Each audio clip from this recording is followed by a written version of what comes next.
Yeah. All righty. Well, dude, thank you guys so much for joining me on the podcast. I really appreciate it. No problem. Yeah, thanks for having us. Absolutely. So, I always like to just start out with just quick introductions. Give us a little bit about who you are individually, and something that people may not know about you. Well, let's go first. I can go first. My name's Tom. I play lead guitar. Wait, no. Yeah, no, I play guitar in Idle Minds. We first started out with Trevor and myself, and then gradually got Chase and Scott involved, and now Chris Walter. Nice. Yeah. Chris couldn't make it with us tonight, but he's out celebrating with his pals. He actually released some stuff with his band. Oh, sick. That's awesome, man. Well, 4 out of 5. That's pretty solid. That's pretty solid. Yeah. Here's our 5th member here. That's Luke the cat. Fantastic. My name's Trevor. I'm the lead vocalist, and a little bit about me. I don't know. This is my first band, but I have a solo project that I've been doing for a while called Shelter Pup. Little plug on that. Nice, man. Love it, dude. Well deserved. But no, that also I'm a chocolate connoisseur. I work at Mally's. That's pretty sick. I don't even know what that is. It's wait, where are you from? I'm from Utah. Utah. Okay. Oh, yeah, so like Mally's is this it's like only in Northeast Ohio. It's this chocolate shop that there's like 17 locations, but only in Northeast Ohio. But I just fucking love chocolate and sweets. Nice, dude. That's awesome. Oh wait. We'll talk more about that later then. Are we allowed to swear? Yeah, you're good, dude. You're good. That's where I'll step in. I'm Chase.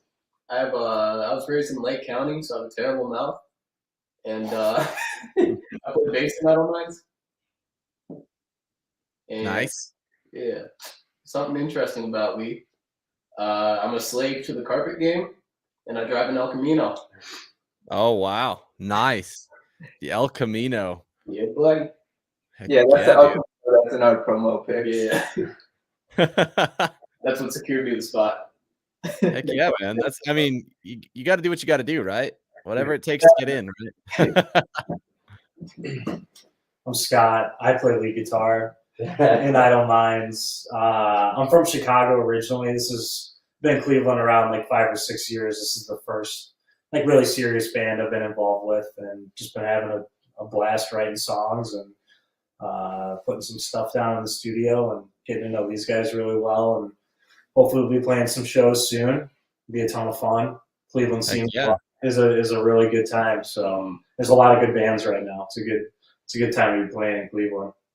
Yeah, dude. I mean, from what I know, Ohio is just like insane. Like there's so many bands from Ohio. So obviously there's something about there's something in the water, something out there that has led to great music. So yeah. Months of bad weather. Yeah. I mean, honestly, that seems like it would do it. We've been having like a major cold front roll through here, and I'm like, dude, I'm so done. I'm so tired of the cold, and because it's just been cold and windy, and hasn't even been like snowy or anything. Ooh, nonstop miserable. Yeah, just absolutely awful. So how long you guys been a band then? How long you guys been making music together? Well, Tom and I started the band like December of 2020, and we were just like writing together a lot and just like jamming. And then we knew we wanted to grow it into a full like 5-piece band. So we just like wrote a single, and then sometime in like summer of 2021 we recorded the EP. And we had a different drummer. So the 3 of us recorded that. Okay. And then life hit, so they're no longer part of it. But then we found Chase and Scott within the past 6 months. I joined in August, I think. Yeah. So like yeah, so we just been searching for like people to fill out the rest of the band and like be active members as well. Nice. So we found Chase Scott and we just recently found Chris for our as our drummer. So Oh, we're heck fairly new. yeah, dude, that's awesome. And obviously, you know, the generic follow-up question to that is kind of obviously you said this is the first band you've been in, kind of the first project you've done. So how did it come together? How did things, because obviously December 2020 is, you know, heart of the pandemic. So obviously things are crazy, things are chaotic. And I'd imagine it was just kind of like I'm just trying to imagine how it was all born. So tell me how it all came together. So I had moved into the first floor of the Delaware house, we call it. And I had never met Trevor really or didn't know him. Okay. And yeah, since that was the heart of the pandemic, there wasn't a whole lot going on. So I think Trevor came downstairs, just like, "Hey man, do you want to jam?" And we ended up writing her single like that night. Yeah, it pretty much like grew from there.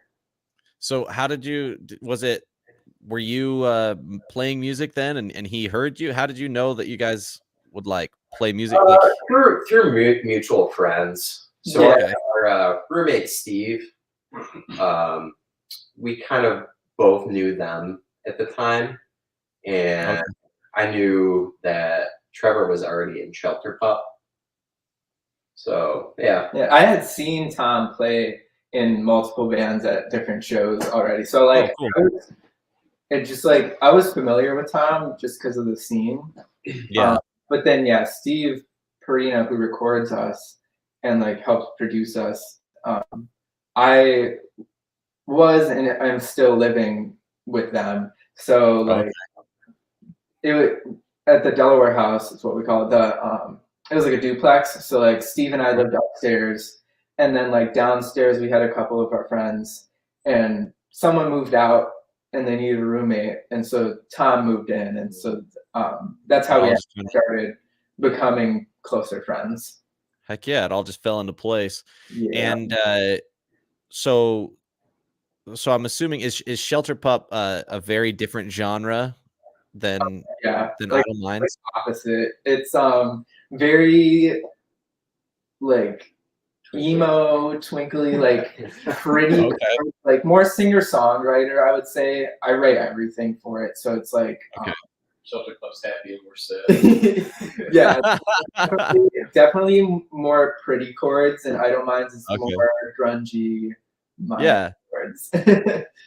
So Tom, you like obviously Trevor said that he'd seen you in a band and seen you play shows before. So what kind of music were you playing previous to Idle Minds?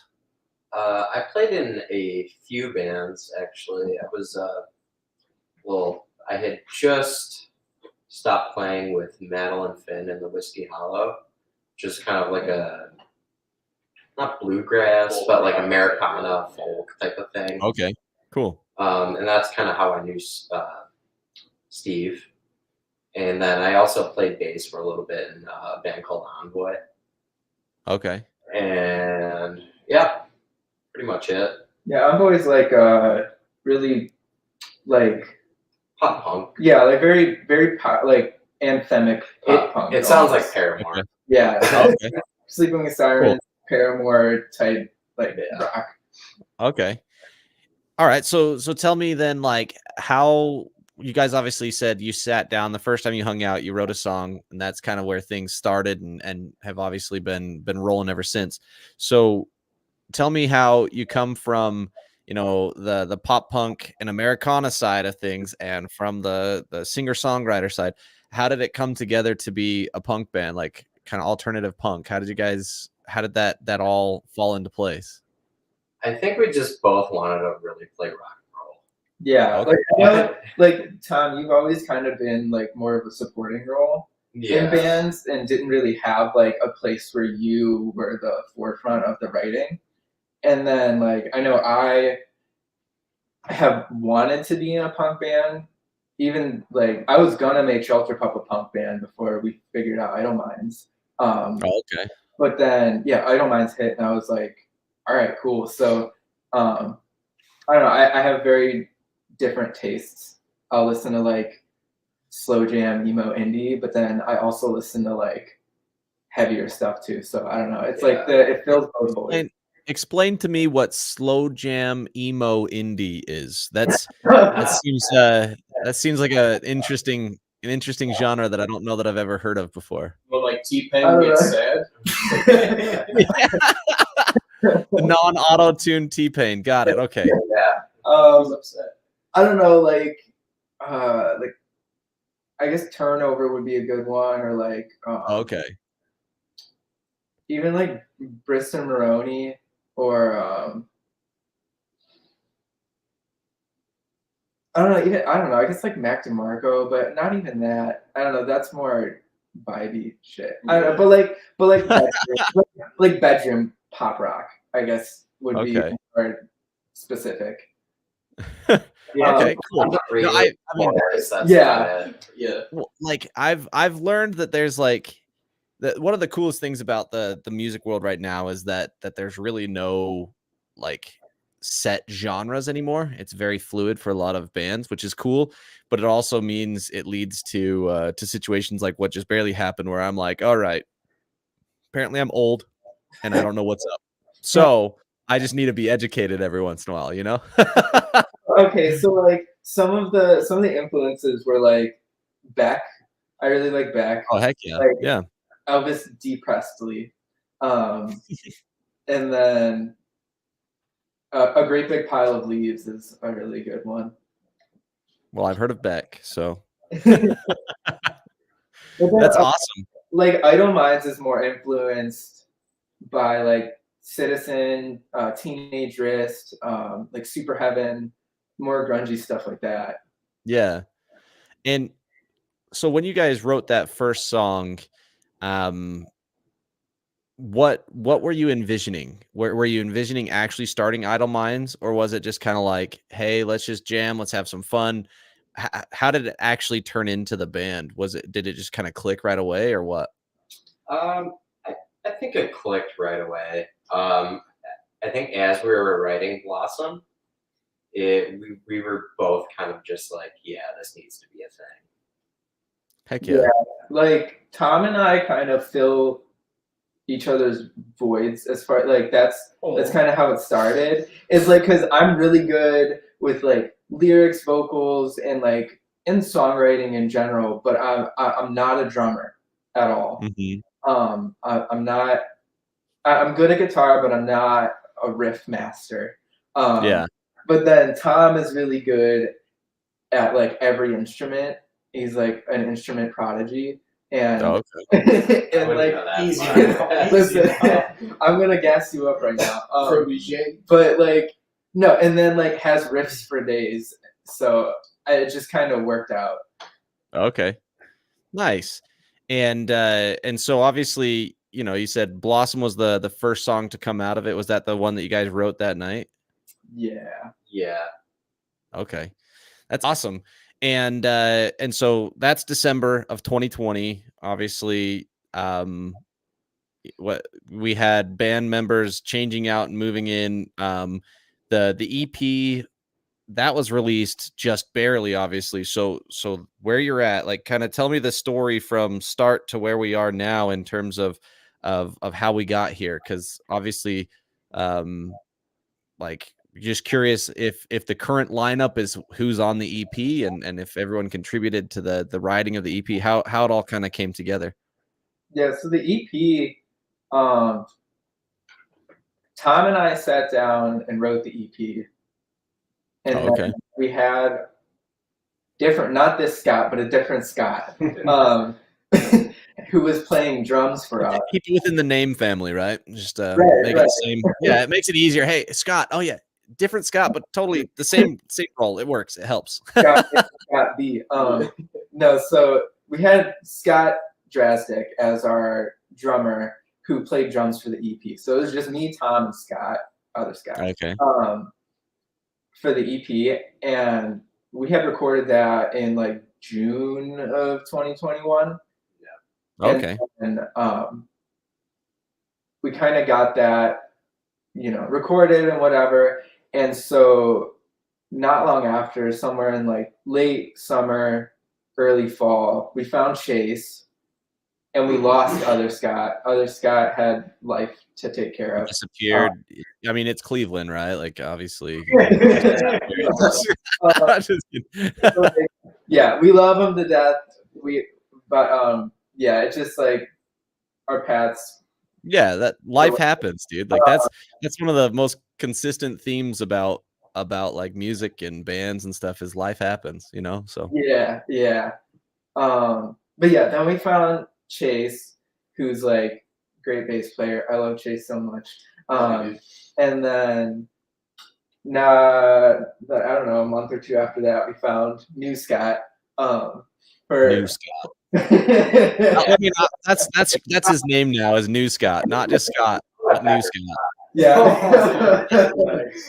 No, so yeah, we found Scott Lewis as our lead guitarist, and I don't know, he has like a pop punk background, like state champs, like really cool riff lead background. And so that really meshed well with what we got going. So yeah, Chase and Scott were not on the EP, but every song going forward, they're gonna be on.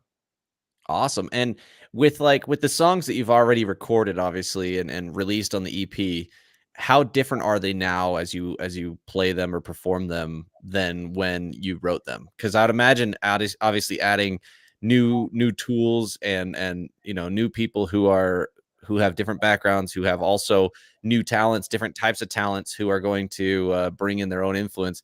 Are those songs? Do you guys kind of just play those songs as they were written, or have you guys changed it up a bit? I think for the most part, yeah, it's played pretty much like it is on the record. But as they came in, like they can put their own little spice on it. Like they can maybe come up with like a different type of lead that's still in the same kind of vein, but a little different.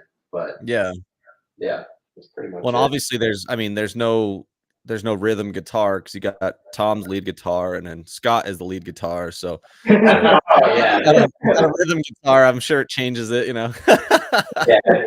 There's no rhythm. It's a little weird. I just the right way when I'm feeling lazy. Yeah. I love it. And so obviously, how did Chase and Scott, how did you guys find Idle Minds? How did you guys join? Because obviously, what you mentioned, Scott, was you were kind of just looking to just have some fun in a band, and it kind of Idle Minds happened to work out. And so how did you guys end up finding the band, August, September, whenever that was last year? So Instagram is basically where I came from, just right place, right time. So I'd followed music for a while, just busy with work and shit. And then for whatever reason, I followed Tom because I knew who he was, and like Trevor said, I've seen him play in other bands, so I followed him. And then the next day, I got Tom slid in my DM, started flirting with me. That's so nice of you, Tom. Oh wait, I thought Trevor filled your voids though. We're in an open. It's complicated. Oh, okay, it's complicated. Got it. Good deal. I'm glad to know. Wanted to try out, and I said sure. And yeah, this was before the EP was even mastered, I think. So the songs he sent me didn't have any lyrics. So okay. Yeah, I'm anxious as hell practicing these songs and show up, and it just worked out. Yeah, and then Chase rolled up in his El Camino, and we were like, yeah, this dude's in. He's there. Obviously, that's the nail in the coffin. You've got to be a part of the. Everyone has to have an El Camino somewhere, right? Like smoke. Yeah, it was pouring smoke, dude. I almost didn't make it over. So yeah, I mean, what El Camino isn't, right? Yeah. I go out the front door and Chase is lifting up his hood and there's like smoke going out. I'm like, hey man, nice to meet you too. What an entrance. Oh man. I mean, he wanted to, he wanted to really make a good first impression. Oh So yeah, laser show. I was all dolled up. It was awesome. that's rad. How long have you had your El Camino, Chase? I got it over the summer, actually. So Okay. probably 2 months before that, and it already blew up on me. So I mean, did you buy it as a fixer-upper, or did you buy it like intending for it to actually work? I just destroy everything I touch, apparently. But yeah, I bought it, and it was all good to go. And then as soon as I got a hold of it, it just started falling apart on me. So Dang it, dude, that sucks. you know, Oh man. Well, I mean, at least thus far, Idle Minds hasn't fallen apart with you touching, so everything is good there, right? hell yeah. We'll just hope that curse doesn't, pass beyond the El Camino. Hopefully, that's like the end, right? Not That's that far, yeah. And what about you, Scott? How did you find the band? So I've just been like working and like, still writing songs and writing riffs and playing a lot of music, like kind of like at home, just trying to get like a little home setup going to, put some demos together. And I was living with my buddy Andrew, and he's a really good musician, bass player, guitar player. So we had like been writing a bunch of stuff. I'd, kind of been playing around, but nothing like serious. And I was at the point where I was kind of like, I would like to get into like a band and play shows and write songs again. And my buddy Andrew, actually my roommate, sent me a Craigslist ad that they had posted. And it said like Super Heaven, Citizen, Teenage Risk is like the influences. And then there was like a way to find Blossom, like a link to find Blossom. And I listened to the song, and my roommate Andrew said, "This is perfect for you. This is right up your alley." And when I listened to it, and I was like, "Okay, how do I get involved with this?" So I sent an email to, I think it was Trevor. Yeah. It was all anonymous at the time, pretty hush hush. I didn't know who I was talking to, and then he just, he was like, "Hey, send me a video of you playing and something." So I sent him a video of me covering Blossom. And then like a demo track that I had been working on, which was kind of in the same like, Citizen type, Super Heaven type, stuff that I listened to a lot. And so I went over and met with Tom at the Delaware house, like right before they were moving out. And as soon as I walked in, I saw like this big Friedman half stack and like all this nice gear. And I was like, oh God, like, I'm going to have to live up with this. I'm going to have to live up to this. And we just like played through Blossom a few times and like hung out. And he was like, by the time I was leaving, he's like, "Yeah, you're in if you want to be." And then I was like, "Okay." And then he was like, "All right, go buy this amp and this." So I went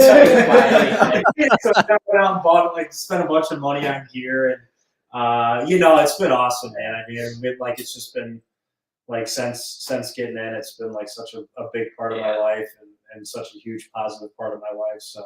That was like the best. Awesome for sure. That's so rad. And I mean, at least they didn't end up being murderers, right? Like, yeah. We got some weird replies on those Craigslist ads. Let me tell you. Oh, I bet. What was your favorite one? What was like the craziest one? Obviously, Scott's your favorite one. He ended up being part of the band. There was this guy who replied to us. His name was he put his name as Spanky Hogwasher. Wow. Okay. Yeah. And so on the right track already. Buckle your seatbelt. So this is verbatim. Oh boy. You're a punk band and you have a flower on your album cover. Okay, whatever. Hard hitting, in the pocket, no fancy shit drummer looking for work. I do my job. Keep time. Maybe you should just use the drum machine or hire an F word, not fuck, but the other F word, DJ. But just in case you want a mean, full of piss and vinegar human with a slight bit of talent, let me know. I'm JB, so mean and crazy, even Satan won't jam with me. Wow. That is quite the response. That sounds like a freaking Call of Duty lobby. An 11-year-old kid comes in. He's like, "You suck, man." Yeah. Yeah. I wanted to meet him. I mean, I honestly kind of like.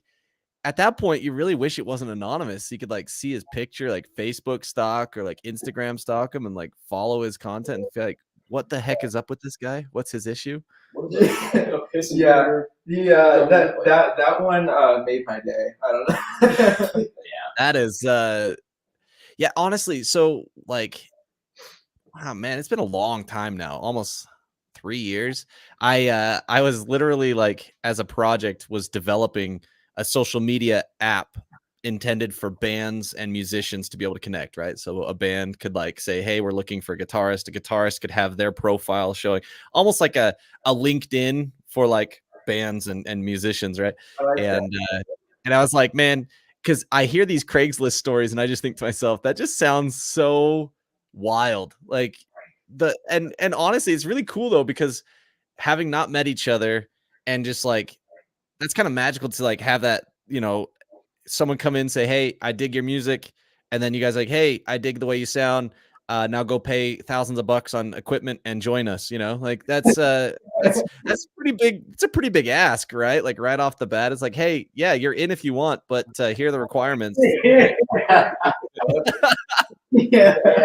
Well, I mean, I didn't tell Scott to go out and spend thousands of dollars. I just encouraged him. I was a happy participant. Let's just say that. Well, yeah. I mean, what equipment did he tell you to get? What stuff did you end up picking up? We were throwing down some ideas, and like honestly, it is a big part of the sound of like the way we're trying to kind of make these songs, like the guitar tone and just how we want the whole vibe to be.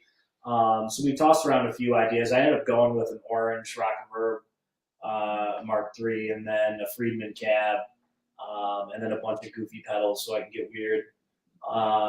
But it's, we were just, as far as like the sound goes, I think it was a really good match. So it wasn't that bad. I kind of been saving up to like get a really serious rig anyway, and this was like a perfect excuse for me to go and like feed my gear habit. Yeah. I didn't have a need for like 100-watt amp, like, just sitting at home, like, recording stuff in my basement. But now you need to compete with everyone else's noise. Yeah, exactly. So I was playing out of a little like Fender combo, it sounds great. It's an awesome amp, but yeah, we sound huge. It's definitely a big sound right now, and it's awesome. That's dope. Yeah, I mean, it's funny because I've listened to a lot of music, and I've been a huge fan of music for a long time, and only recently have I actually been able to start picking up on the different tones and sounds, and like, because I always recognize, like, I didn't know what made the difference in terms of bands and like their sound, because what you're saying, like having that big sound is different than having, the more tight sound, and so there's various different sound qualities, and I didn't really know much about it until recently, because I was just curious as I've talked to a lot of bands, and so with you guys, like, as you were kind of piecing together the sound that you wanted, how did you land on the specific sound that you guys came to, like with Idle Minds? Because obviously I'm assuming you wrote the first song on like an acoustic guitar. Did you actually have like your electric guitar out and stuff? Yeah, it's electric. Yeah, we wrote it on electric, I'm pretty sure. Oh, okay. With like sounds and stuff, like you listen to certain bands to kind of get like an influence, and then you're like, okay, well, how did they achieve that sound? Like, what can we do to sound big like them? And then take your own spin on it. Yeah, because it's like that, and then also when we go, like, we like flesh out the song as much as we can, and then we go to the studio and record with Steve, and Steve does like, because like you go to some studios and you're just there to record it and that's it. But when we record with Steve, they have a big hand in the production and writing process once we get to that point. And so they help play a lot with like the tones and stuff, because they have a lot more gear options at their studio, obviously. For sure, yeah. So there's a lot of like playing around with tones and stuff to just get the best polished sound that we want. That's awesome. And you've been going to the same studio for all of like, because obviously you've got Blossom, but then you've got the EP. Was all of that recorded in the same studio then? Yeah. Okay. And one of you was roommates with him. Is that what it was? Yeah, Steve actually lived at the Delaware house with us. Okay, that townhome. Okay. And then when we moved out, it's just me, Tom, and Steve living in the place we're in now. So Steve is still hanging with us. Heck yeah, dude. I mean, that's convenient because, you know, typically studio time and studio, you know, working with a producer that gets really pricey as well as kind of difficult to coordinate because they typically are pretty busy. Do you guys? I'm assuming you still like it's still, you know, you pay for studio and time, and or is he helping you guys out? Like, how does that work?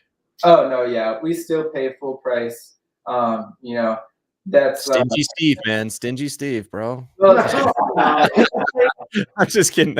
I'm just kidding. like I feel like that's the respect of having friends. Oh, absolutely. And like people in the industry like that. Like, I don't like it when people are like, yeah, give me a friend discount. It's like, no, like if you respect your friend, you pay that full price because that's what they're worth.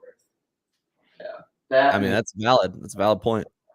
And that's how they make their living too. So it's just like, you know, helping a friend out, you know, with actually paying for the full like product. It just, yeah, it's just respectful, one, and two, like, I don't know. I feel like we're getting the full like production. Oh yeah. When you pay for, you know.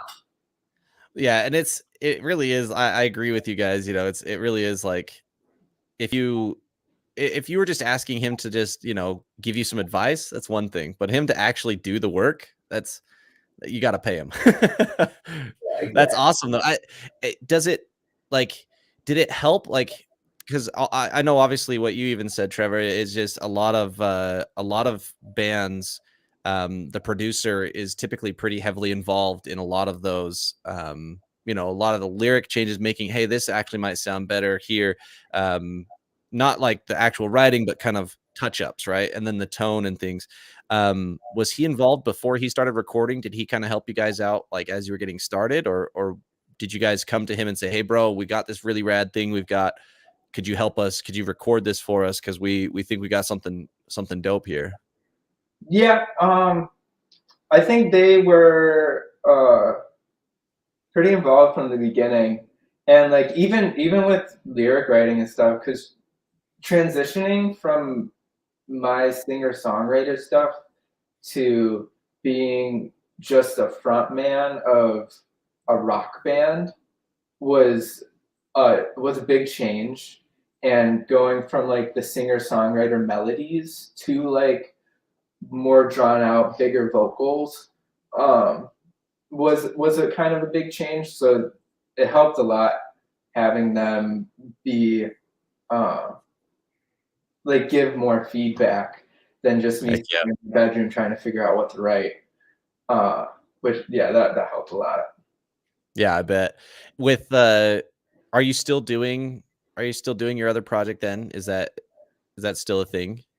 Yeah, I mean right now I'm taking time to focus on Idle Minds because that's just where I want my head to be. Absolutely. But I did release an EP in November with like a full music video thing. But cool. Yeah, at least for now, I'm just gonna take a break from that and just put all my energy into Idle Minds instead of having my head in two different spaces. Yeah, that's why I was asking, because I feel like you know, one of my favorite musicians is Steven Christian from Anberlin, and he did Anberlin, and then he did Anchor and Braille, and Anchor and Braille was kind of like what you're talking about, you know, much more stripped down, and then adding, you know, kind of that ambient element to it, and I was always just perplexed. I was like, that feels like that'd be a really tough thing to kind of get in those different headspaces when you're trying to write for a punk band while also writing for like at the same time for singer-songwriter style. I'd imagine that you'd kind of run into some like, I don't know, mental conflict potentially. Well, I'm always just writing songs to write songs, and so I either do nothing with the songs, or they go to Shelter Pup if they feel like a Shelter Pup song. Or even there was a song, the song that we were working on today, was initially, I was just gonna have it as a Shelter Pup song, but then I showed it to everyone, and they were like, yo, we could make this an Idle Mind song. And Tom like took the chord, like the more simple chords that I had, and like turned it into a riff, and then Nice. it sounds super grunge now. So like we just kind of figure, like the song just kind of decides for itself where it's gonna go at that point. Yeah. When you say the song decides for itself, is it like, it sounds like I think it's really cool because it sounds like everyone is contributing in that process. Is it that you bring an idea, or like Tom, you bring an idea? Is everyone bringing ideas to the table, or is it kind of like one person comes with an idea and everyone builds it out? How do you guys write like new music? A lot of different ways.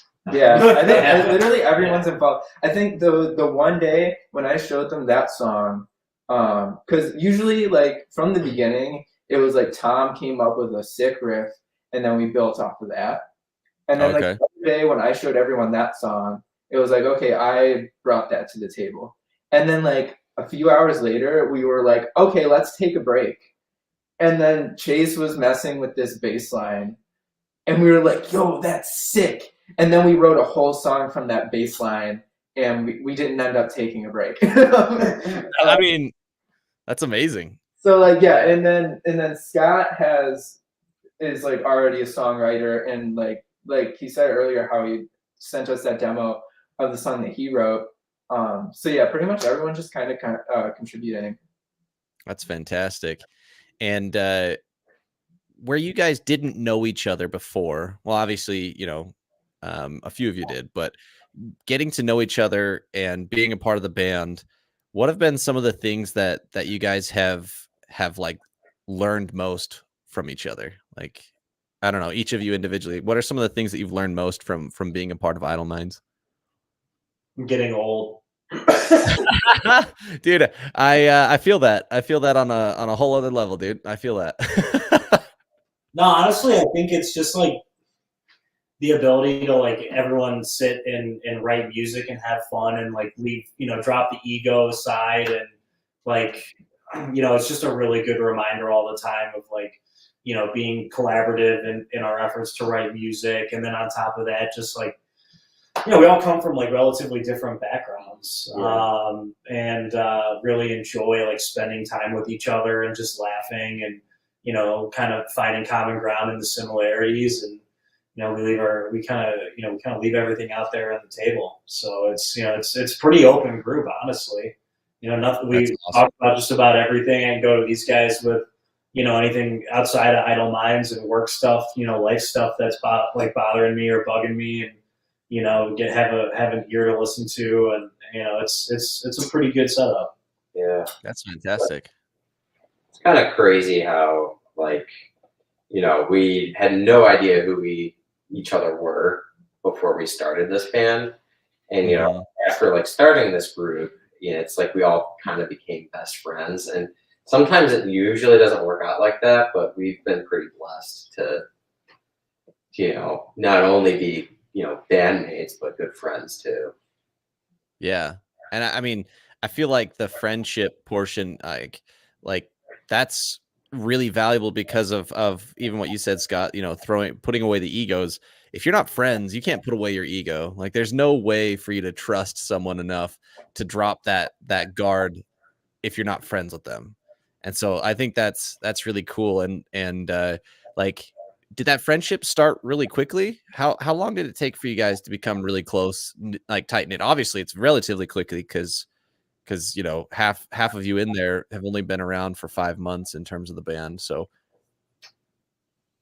Oh, I don't know. I think it happened pretty quickly, because Tom and I had cycled through multiple people just trying to find members, and it was all just feeling it out. Like, the vibe was right from the beginning. And I mean, obviously, you know, the first time hanging out, first few times hanging out is going to be like, you know, a little bit nervous or whatever. Kind of real Because I think we all collectively are pretty anxious people. Yeah. But like, yeah, I don't know. I think there were moments that clicked, and so it just made it feel closer each time, I guess. Yeah. What was like one of the craziest things, like when you guys started hanging out or started becoming friends and stuff, like what was one of those things that kind of was like, I don't like, caught you off guard, I guess, about each other, if anything? That's a good question. Yeah, that's a really good question. I'm stumped. Good thing I had terrible long-term memory. Yeah. Literally while I was waiting, like while I was trying to get up here to actually be prepared for the podcast, and my son just kept on getting out of bed, and I was explaining to him, like, dude, you need to go to sleep, because if you don't go to sleep, then your hippocampus can't transfer your short-term memory to your long-term memory. And I opened a can of worms, dude. He's like, what? I was like, ah, crap. And then he's sick, right? So I'm just like, ah, crap, man. So when you said you don't have long-term memory, I was like, you need to sleep more. You know, that's what came to my mind. That's the truth, man. No, I don't know. Like probably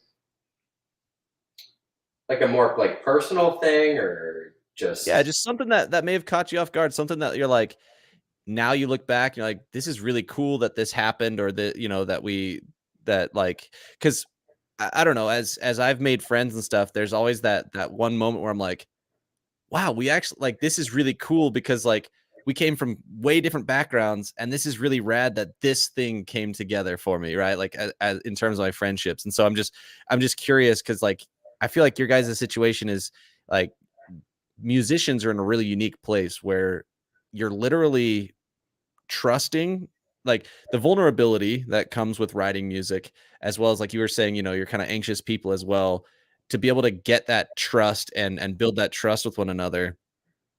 You're starting to learn a lot about each other. So I was just curious, like if something caught you off guard and you're like, wow, this is kind of cool, or this is really interesting about someone. I got one. Okay, so like I mean, obviously, you know, we all have like very similar mindsets. We're all very motivated, driven people. But even though we all come from different backgrounds, I remember there was this one night where we all, I know this might be a little toxic, but we all kind of trauma bonded. We were just like, talking about, you know, our like, between our like teenage years and even like post high school, early 20s, depending on who you're talking to. It like we all kind of went through some like dark stuff, and so we all kind of talked about it a little bit, and I think that kind of broke the barrier, because we were just like, oh, okay, so we're not all just like perfect people. We all we all have some messed up things happen, and it's not so weird now, because we know we're all of us are either like anxious or depressed or like dealing with something. And not that that's a good thing that we have to deal with those things, but I think it's like it's like a common ground. Yeah, I mean, I think that's really cool though. Like, because like you said, I don't know that it's necessarily bad that you're dealing with those things, because I think the fact is we're all human, right? And going through the human experience is a pretty traumatic thing as it is, right? Like just life in general will beat the crap out of you every day. And so like I think that's really rad though, that you guys, I think that's a great way to break down the barrier of just being like, I imagine that helped build the trust really fast, understanding, like, first off, common ground, but then secondly, like, entrusting people with that, and like relying on each other now, because now you guys are a support group, right? It's like your band is also your AA group, right? Like Yeah. You know, it's funny, like none of us in the band drink. None of us, that's like, fantastic. or anything, and like it wasn't until like a couple weeks ago I'm like, wow, like none of us do that. It kind of like fell into that. Like, it wasn't like this unspoken rule you can't drink, but you know, it was just kind of like, oh, we're all already doing that. Yeah, just curious. Like so I don't drink, I don't smoke. I've never done those things. I'm just curious, like from your guys' side, was it just kind of like experiences that led you to not want to do it, or what? Like, how'd you guys choose to go down that road? Because obviously in the music world, you guys are the anomaly, right? Like you are not normal in the world of musicians with Yeah, that. I feel like you know when it was classic rock bands, that was such a norm. But I feel Mhm. like it's not as common now. I feel like because bands actually have to like bands that want to make it or like make it quote unquote have to operate almost like a business, and you have to be coherent for that. And so Mhm. I feel like, I mean, me personally, I'll have the occasional smoke or drink, but I know that like I just there was a point where I was like, man, I need to focus. Like, so I Yeah. just put it down, and I was like, all right, I'll just like socially every now and then. Like, I think the last time I had like 2 drinks on New Year's, and then but as far yeah, like I've played shows with Shelter Pup where I had smoked like a blunt before, and that was like the worst thing ever. It was awful. I was so anxious. It was a terrible show. And then like when I would go on stage sober, like I had the best time. So I'm like, well, there's an obvious choice here. Yeah. Well, I thought like, so like I said, I've never indulged in any of it, but like I've heard that was supposed to like calm you down and help you. It didn't. It made it worse. On your mindset. It all depends on the If you mindset. don't have like mental trauma going into it, yeah, it'll like, be all right. But if you do any of that, it'll amplify it and just make everything worse. yeah. Oh, okay. Like at least like if I'm smoking at home, I'm fine usually, unless I got Well, things. because you're kind of in a protected environment, like Yeah, you're kind of I start thinking and getting guilty that I'm not being productive. When you got to deal with But then the real like world, though. yeah, then I'm on stage and there's all these people looking at me, and I just become way too aware of it. But when I'm like sober, I get on stage and I'm like, oh, this is fun. Like I'm having a good time. Yeah, and you get to really fully experience it, right? Yeah.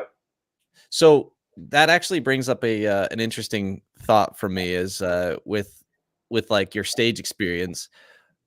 Do you guys remember the first show you played? Like not as a band, but individually. Like when you went and did your first concert as like with your first band or your first individual show. Tell me that experience. I'm very curious because these are always funny to me. Like I remember my first show and it was awful. It was just terrible. And so I'm curious to know how your guys' went. I cried the first time I had to get on stage. You cried? Dude, Yeah. it's terrifying. I went to a music school that was heavily involved with actually going out and playing shows, and Wait, which one? fucking School of Rock. So Wait, you actually went to School of Rock? yeah, so I didn't get to meet Jack Black or anything, so that kind of sucked. But but they actually that's an actual thing. Like I knew that they had music schools. Yeah, Was it actually called? franchise. Oh, that's so cool. So you'll spend 3 or 4 months rehearsing with a group. And I was a super shy kid, and then at the end of those 4 months, you got to get up on stage and perform for like your family and everything. And dude, I get up there and the lights hit, and dude, I started like shedding tears. I'm naturally super anxious, and when I got up there, it just amplified everything, and it was horrible. Dude. It was fine from then on, but yeah, still every time I get up there, I'm like, oh fuck, here we go. Yeah. How old were you? 14, I think. Dude, that's a tough age too. Yeah. Like, because you're so, like you're like a freaking crab without a shell when you're 14 years old on stage. You know what I mean? You're so vulnerable, dude. It's so terrifying. See, that was mine. It was pretty great. That's a good story, dude. I like that. Look how far we came. I played in a rap metal group type of thing. Kind of like Linkin Park. And Jay-Z. New metal. Yeah, a new metal thing. And Nice. I remember with that band, I was playing drums for my snare drum had fell over like mid-song. It's not like you just like stand up, pick it up, and like start playing again. Like it's just kind of like the song's over. Like there's no snare drum. So like there's no backbeat anymore. So like I remember when that happened, everybody just kind of stopped. I was just like, okay, let's just restart the song. Yeah. So, yeah, that was pretty embarrassing. But yeah, that was my first show. Dude, I mean, props to you for like trucking through. Like, I Yeah. feel like I probably would have just run off stage and just be like, suck it up, guys, play without a drummer today. Yeah, I played in a band when I was in high school. We had this like, through the high school there was like this band jam thing in like the cafeteria on like on a weeknight or something, and we were terrible. But we had a lot of fun. I remember it being a really fun night. All the bands were really terrible. No one was really good, but at the moment it was a ton of fun because we had just like done a bunch of covers of. We'd cover like Avenged Sevenfold, and then we'd go cover like Eric Clapton. So it was a really weird vibe. It was really strange, but I just remember having a ton of fun, like 3-minute long guitar solos on the same scale, and thinking you're just crushing it, but it's just not. It doesn't sound very good at all. That was my first show experience. I remember there was probably, I don't know, a couple hundred people there, all the families and friends, and it just ended up being a really fun night. But I think I found a DVD of it like some years later and watched it and like couldn't listen to more than like 30 seconds of it. I cringed so hard and just was like, yeah, we're gonna throw this away. That's so cool that you have a video of it though, dude. I have no idea where it's at, but even if I did, I wouldn't watch it. It's so bad. We'll send it to you. Yeah, dude. I mean, I'll use that as part of my promo for this episode. Just like, hey guys, you ready to hear Idle Minds? And they're like, what band is this? Awkward phase going. I was like super short and chunky and like bad haircut, and like it was just such a. I mean, I look back and I was like, God, how life has changed, Oh man. But it was a ton of. Those are like the roots, though. Like that's absolutely that's the first love of like playing on stage and playing live music, and so there's a half of me that never wants to think about it again, and the other half that like never forgets. That's where it came from. Yeah, it's like Bane, dude. I was raised in this. I was born in this. That's true. You're new to this, man. I've been here, done that. Hopefully, all the days are over. No, that's so cool though, because like I really do think that like everyone has to have that really bad experience. Like you have to do really poorly in order to know how good you actually have become, like how talented you actually are. And so it's fun for me because like my perspective is I'm lucky because I get to see where you guys are now, and this is why it's fun to talk about it, because I'm like, obviously the music's fantastic now, so you've obviously learned and grown from all your previous experiences, and so yeah, this is fun. So one last one. I think we got one more live story, and then we're Yeah, my first public music experience was like 4th grade talent show at school, and it was just me, and I had like the instrumental, and I sang "Me and My Gang" by Rascal Flatts in front of the entire elementary school. And I thought I was a freaking rock star. I thought I killed it. Dude. You did. I can just guarantee it. Oh man, I couldn't even imagine how bad it was. But it's so like a 4th grade me just like up on the elementary school gym stage singing that. I don't know. That's terrible. Rascal Flatts was my favorite band. What a great band choice for you. Rascal Flatts was your favorite, huh? That was my first like favorite band. I knew all their songs, had all their albums. Dang, dude. Oh man, I was so the first CD I ever got, I was actually talking to one of my buddies about this the other day. I was 10 turning 11, and it was 9 turning 10, one of the two. Anyway, it was NSYNC's No String Attached came out. Yeah. And so my buddy's mom asks, "Hey, what do you want for your birthday?" And I was like, "I want this new NSYNC album." And I just got torn apart. by my friend and all my other friends that were in the store with us, right? Like we're all in the store together, and she's like, "Hey, it's your birthday. What do you want?" And I was like, "I want this NSYNC album." And everyone, dude, just like, because he was listening to Foo Fighters already, he was listening to Linkin Park, and my other buddy was like, Good Charlotte already, right? And I'm like, yeah, can I listen to NSYNC? Just got bogged. Oh, no. Oh, dude, yeah, that was good times though. You know, it shapes you. You know, it helps you to learn what good music is over time, right? Yeah. Oh my god. Dude, yeah, that's awesome. I love those stories. That's so much fun to hear. So real quick, I don't want to take too much more of you guys' time because I honestly I really appreciate your time because it's valuable. Obviously, an hour is a pretty long time, but I do always like to end my podcast with fun, random questions that have nothing to do with music. Do you guys still have a few minutes? Yeah. Oh yeah. All right. So this first one, like I alluded to at the very beginning, we'll be talking about this topic again because the first one is because I'm a sugarholic. I have my bag of Sour Patch strawberries with me. I eat way too much candy. So what's your guys' favorite candy? Skip me for that. Do you not eat candy? I do. It's a tough question. Okay, yeah. I mean, I'm definitely on that same page. So, but you have to at least answer with something. So, Okay, I'll go first. Man, it's like I'll give two because okay, so Mally's has chocolate covered graham crackers that they sell ooh. and it's bussin'. On God, respect. You just said bussin'. I mean, that's good right there, dude. Yeah, he's It's true. but like my like normal favorite candy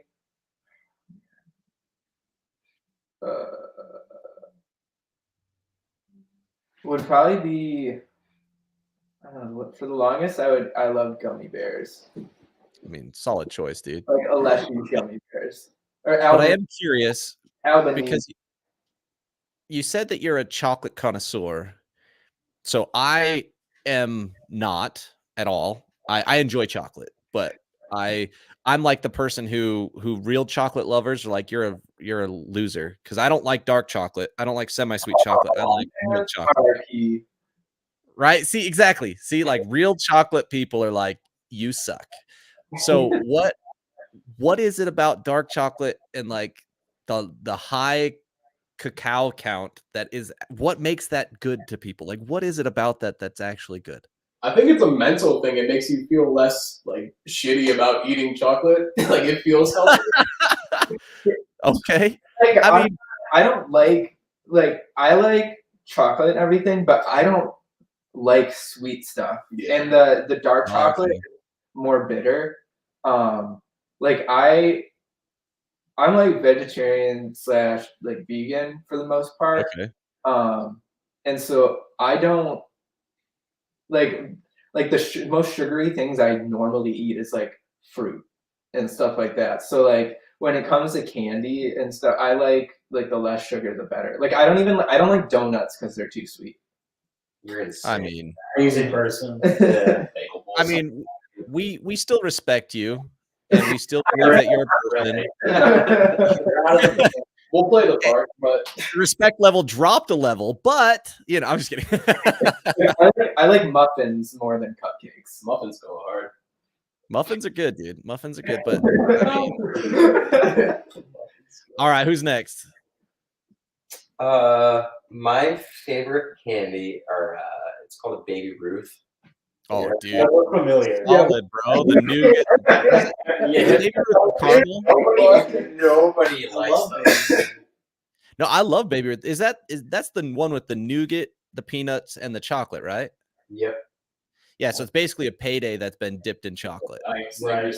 Yeah, it's the original Payday.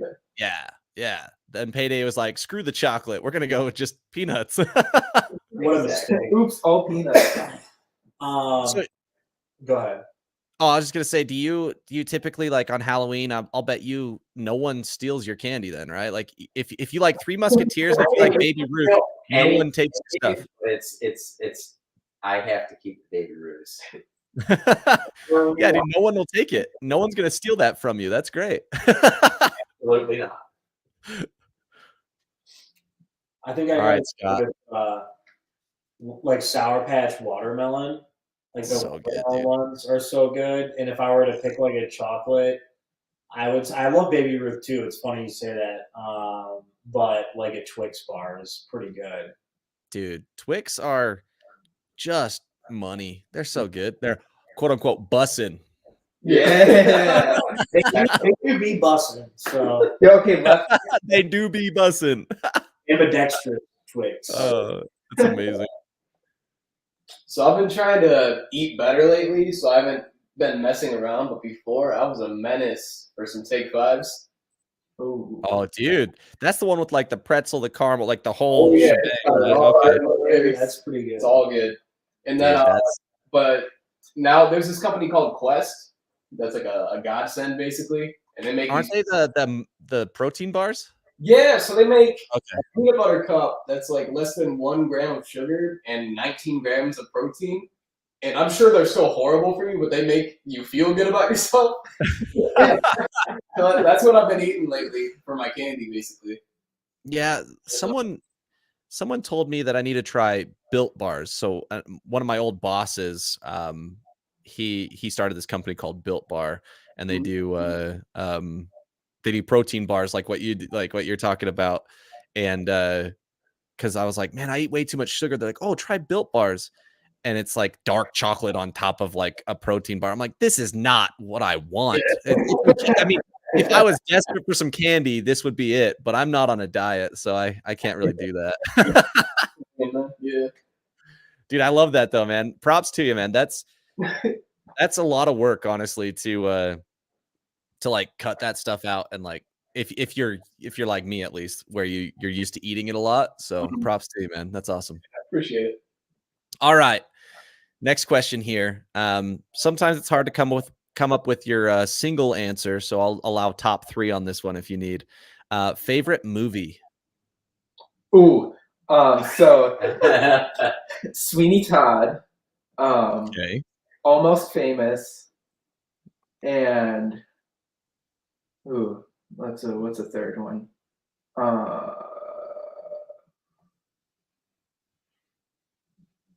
I was so geared up for those first 2. Yeah, I mean that's a solid. I mean, but you committed to the top 3, so now you've got to answer the third one.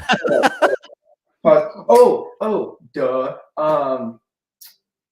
The third one is just gonna be anything Studio Ghibli, but I love Nausicaa and Valley of the Wind.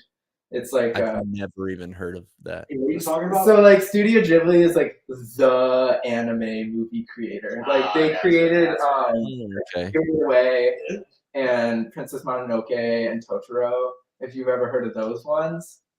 No, But I don't know really. I know 2 animes. You ready for this? I'm ready. Pokemon and Dragon Ball Z. Okay.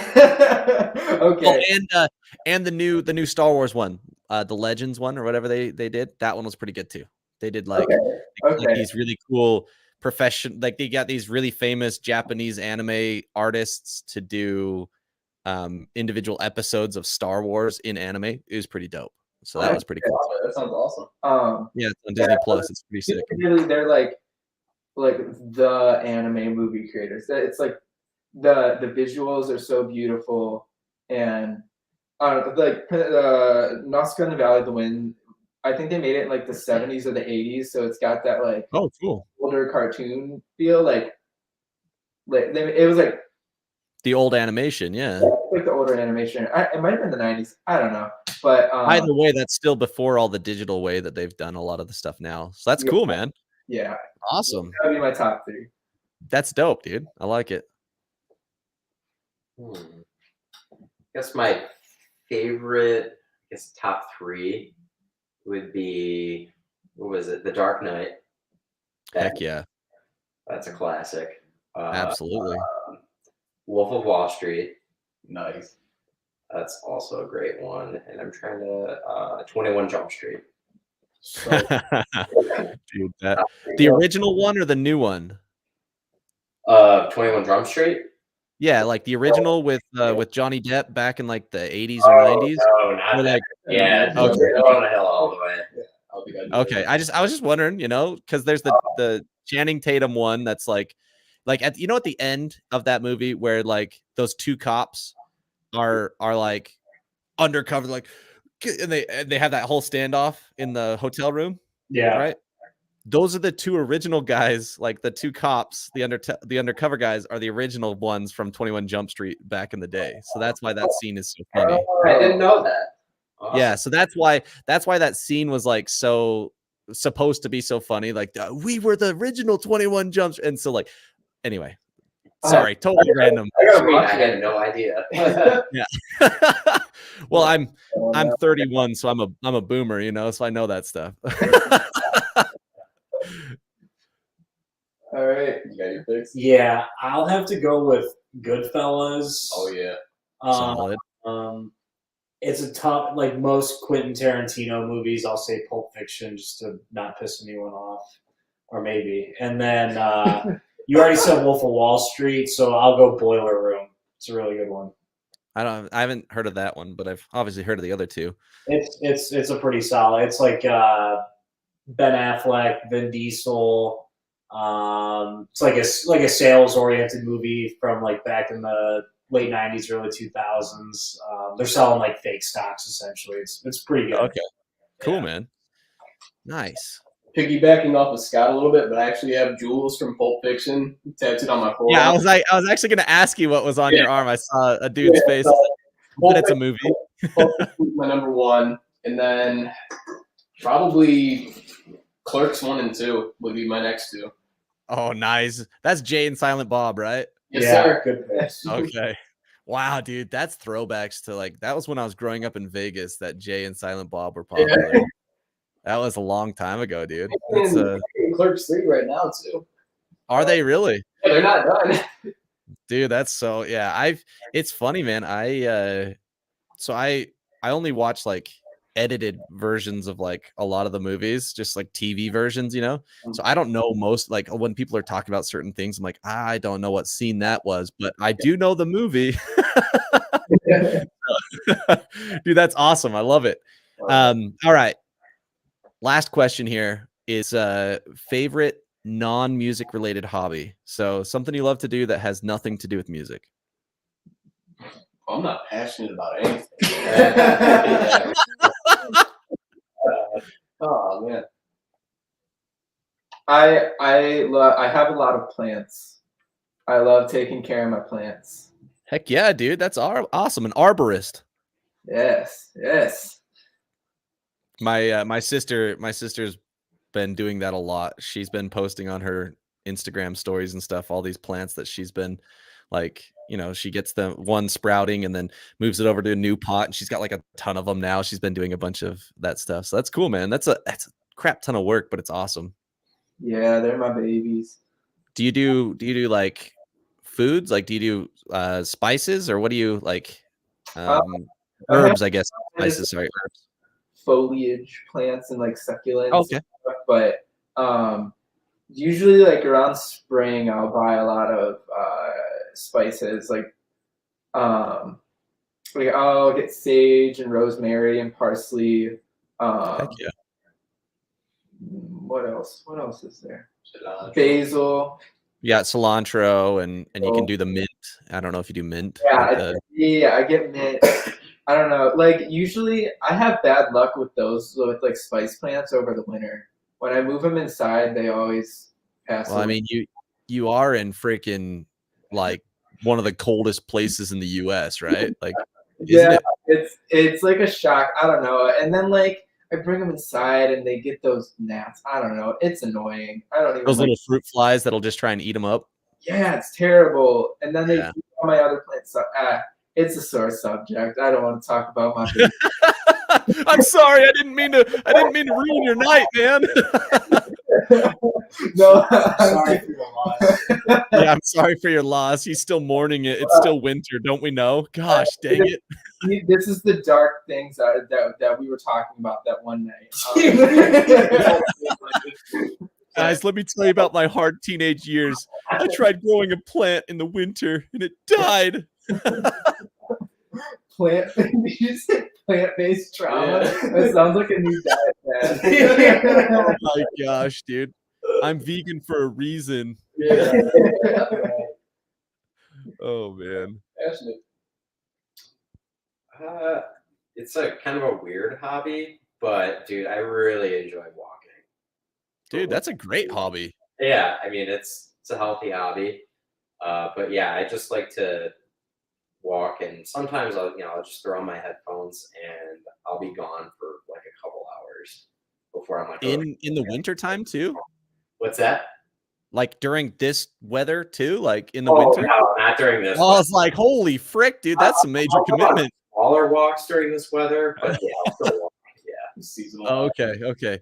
Yeah, I was like, man, that's some commitment right there, bro. Yeah, there's like 15 inches of snow outside right now. There's no walking. He just means in the past couple days. Last week it was snowing. He was going on walks. I saw him.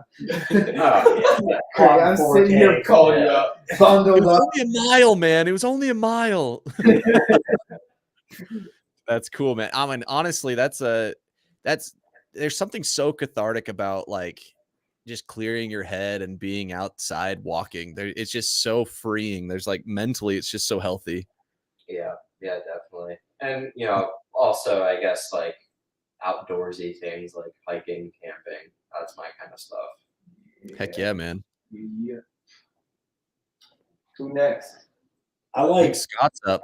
Yeah, I actually got quite a few, but I really like going to the gym. Just kind of the same way, like walking like clears Tom's head, like the same thing, like going to the gym and I just throw on my headphones in and get your endorphins going. And then I play a lot of like rec league sports with some friends, like basketball at the local YMCA.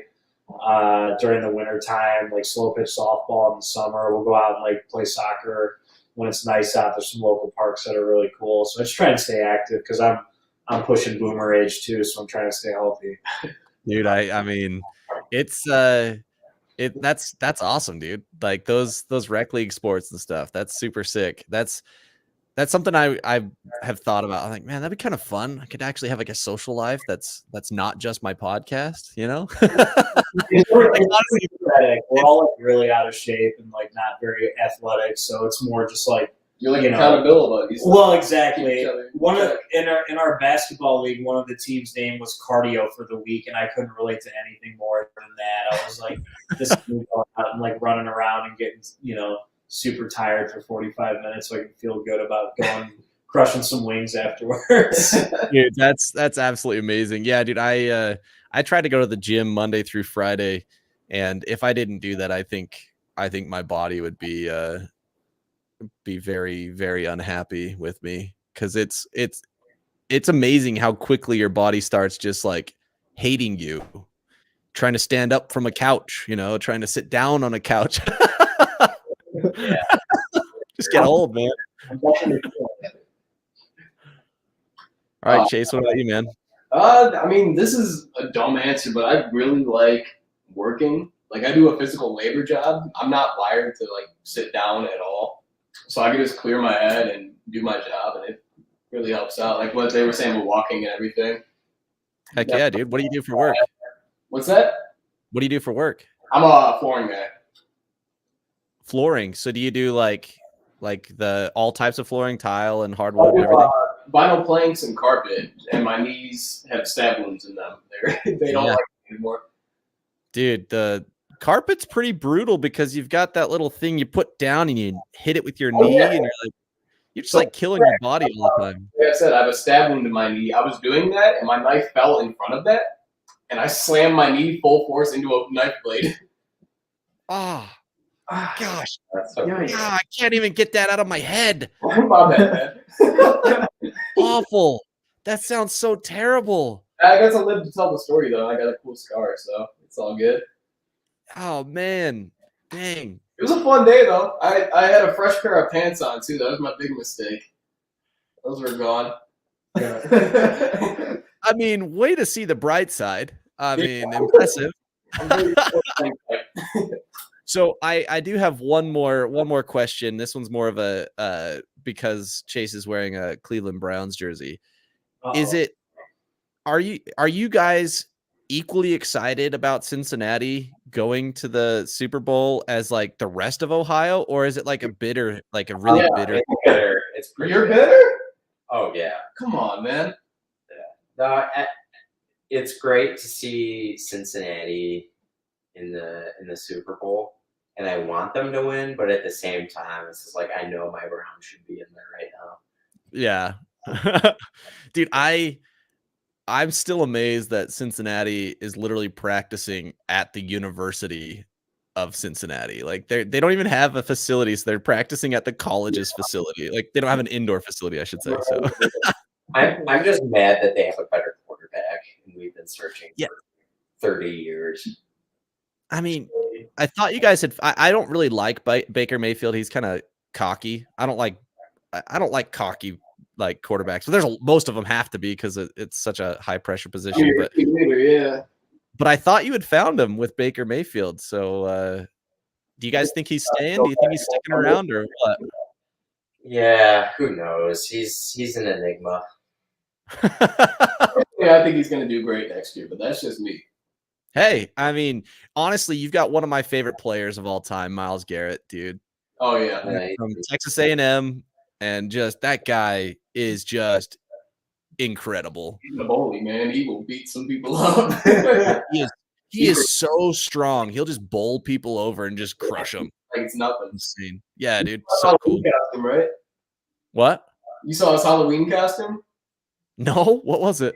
He came in as the Grim Reaper, and his cape was every quarterback that he ever sacked. Dude, that's incredible. That is the coolest costume I've ever heard of. Yeah, dude, I remember watching him play for Texas A&M, and I was like, this guy's going to kill it in the NFL. And he did, obviously. But, dude, so much fun watching. Man, thank you guys so much. I think I mentioned it, but if I haven't mentioned enough, stellar music. Obviously, thank you for reaching out. Now I have another band to listen to. So I'm super stoked. I really appreciate you guys taking the time to sit down and talk with me. Yeah, thanks, thank man. you. Thanks for I having listened to that podcast you did with that band this summer, which we're kind of friends with in the Cleveland scene. And sick. I really liked that podcast. So I was like, yeah, we got to get on here. Dude, I'm so glad you reached out because it's for me, it's so humbling when bands reach out to me. I'm like, yes, please, let's do this. This is awesome. And so like, it's even cooler when it's like music that I like, the style of music I listen to. And so, yeah, honestly, it's been really cool meeting you guys. And obviously, you've been writing a new song already. So I'm assuming more music is going to be coming down the pipe. So, when more music comes, let's talk again. Okay. Hell yeah. Yeah. All right, guys. You have a killer evening. You All right, thank you, man. All right. Have a good night. Peace out.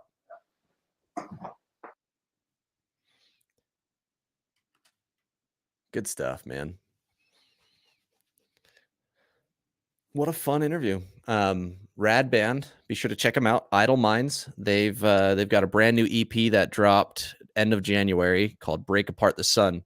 So go give them a listen. And when is the next interview? Next interview is Wednesday. I think it's next Wednesday. So, man, my schedule's crazy, but I think it'll be next Wednesday. So catch you next time. Deuces.